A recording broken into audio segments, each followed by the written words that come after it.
What is up, everybody? This is Lyle with No Hippie Barbecue. What I'll be doing today is I'm going to be doing a top loin roast. We're going to be cooking this sous vide. Ever since I got this Immersion Circulator from Avalon Bay, I'm telling you, I'm getting into this sous vide stuff. Haven't done a roast yet. Now, as far as the seasoning we're going to be doing on this, got a box from the Grillmasters Club. Basically, Grillmasters Club is a subscription service where they send you new products every month. Anyway, one of the seasonings that I had tried that they sent me was this all-purpose rub. Has a real nice flavor to it. We're going to be seasoning it with this. I've already rinsed off the meat. We're not going to be using any olive oil or anything like that. Also, Elton at Elton's Barbecue Pit suggested that I go ahead and rock some wine in it when I did it this time. So what I've done is I have some wine that's froze. And the reason I froze it was when I vacuum seal it, I'm not going to want all that liquid coming out of the vacuum seal. So I thought of that idea. I'm sure somebody else has done this as well, but that's what we're rolling with. Anyway, as far as the seasoning goes, we really don't need to go that heavy on it.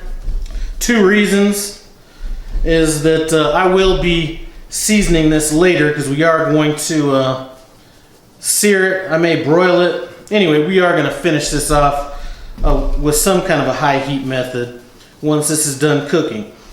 Now, when you get the Immersion Circulator or the sous vide stick, whatever you want to call it, it comes with a book of instructions.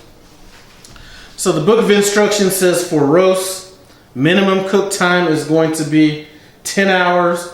Maximum time is 24 to 48 hours. We're probably going to go ahead and cook this for about 22 hours. And my temperature on this, I'm going to be trying to satisfy my wife a little bit more on this one. We're going to be cooking this to medium, and I'm going to be cooking it at 140 degrees. Now, I don't expect this rub to necessarily stick to the meat, but I do expect it to kind of penetrate the meat when it's in there cooking over this period of time.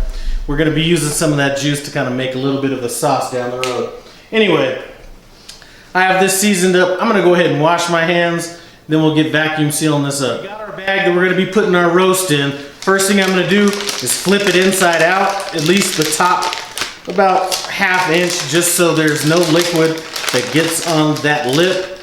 Otherwise, it's kind of hard to keep it sealed if the top of it is moist. So we got that. We're going to go ahead and throw this in.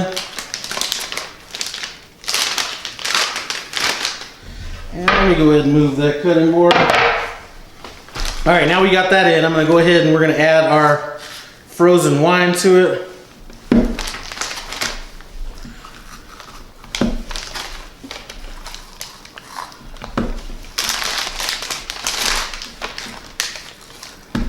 And this will be as much or as little as you like. I would say that this is probably, if I had to guess, about ½ cup, somewhere in there. All right, let's get sealing this thing up. And I'm gonna put a link to the sous vide stick, the Immersion Circulator, and this vacuum sealer in the description below. Run by there. I think right now my code has 30% off on it. Trust me, it's less expensive than I thought it was. We're gonna push this down until it clicks. Now we're gonna go ahead and vacuum seal it.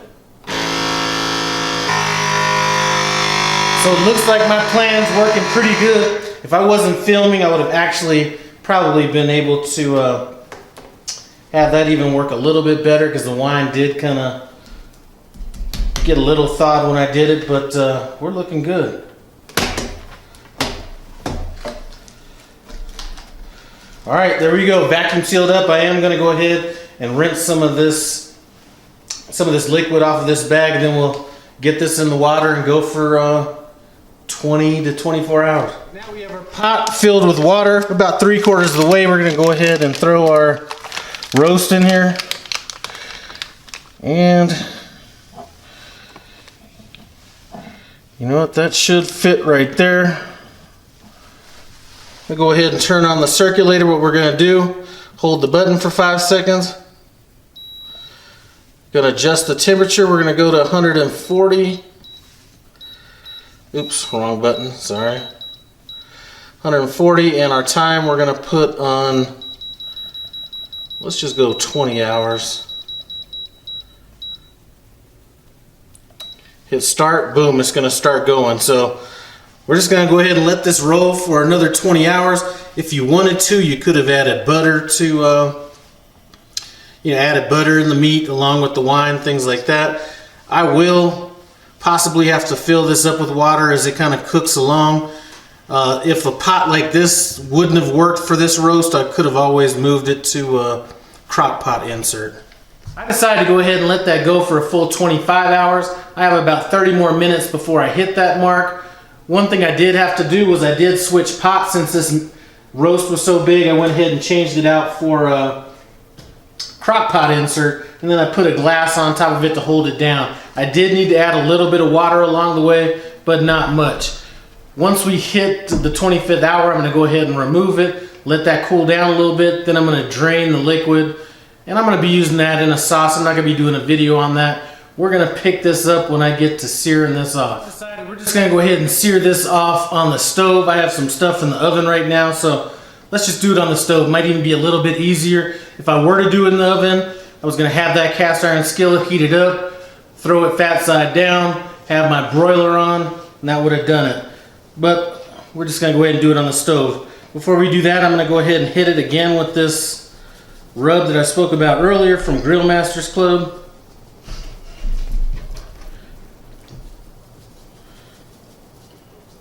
And by the time I get this rubbed down, my skillet should be hot enough to go ahead and start searing this off. So we got this skillet screeching hot. I'm going to go ahead and throw this fat side down. And we're going to sear the whole outside until we get some nice color on it. So this is all browned up. I'm going to go ahead and let it just rest for about 4 or 5 minutes so I can handle it. Then we'll slice into it and see what we think. So it's time to cut into this and see what's up. I left my meat slicing knife at work, so we're just going to go ahead and use a regular 8-inch chef's knife. Let's go ahead and cut into this.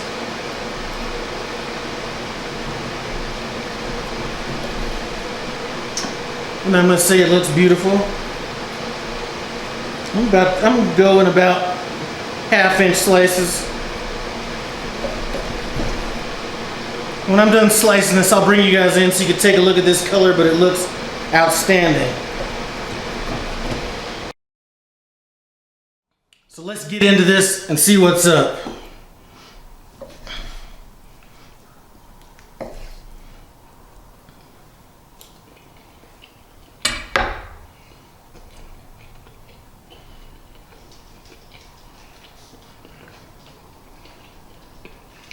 Very tender.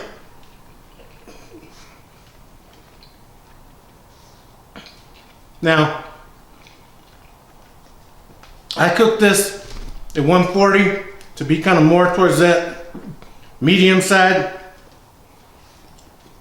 Dang, excuse me, a little smoke in here. I personally would have probably gone in that 130 area, somewhere in there, because I like my meat a little bit more rare, but you can't go wrong with this. As a matter of fact, I was just talking to a friend of mine and said he went out and bought an actual prime rib and was cooking it to medium well. Anyway, I'm going to serve this with a nice little mushroom sauce and some mashed potatoes. Should be delicious. Anyway, thanks for stopping by No Hippie Barbecue. I appreciate it. Comment, subscribe, and I'm out.